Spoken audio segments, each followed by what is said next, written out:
Hi everyone, Joe Convertino Jr., Paul Banuski for our weekly HR Minute. Paul, I want to talk a little bit about the past few weeks. You've been getting some calls, you said, not only with your clients, some of our clients, breaks. Yep. You know, with PTO, with hybrid work, with vacations, right?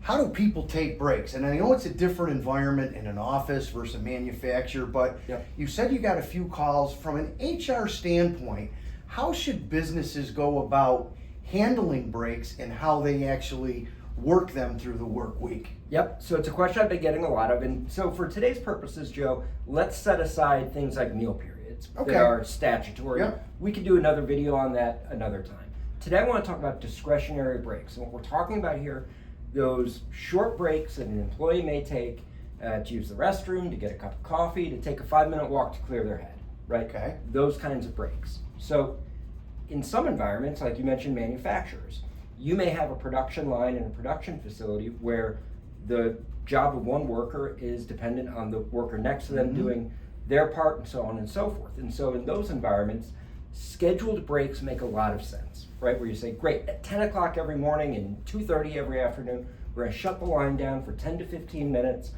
go use the restroom if you need to. Do your thing. Get a cup of coffee, whatever you need to do. That works great in manufacturing environments. In an office environment where you may have a little bit more flexibility with the workflow, where different people may be doing different jobs, and so you don't have that sort of reliability, you don't need to rely on the person next to you Correct. in that time period. So in those environments, maybe a little bit more casual. You need to get up and use the restroom, get up and use the restroom, right? You Take a need to quick walk outside around the building. Yeah, clear your head, No, grab a that's cup of coffee.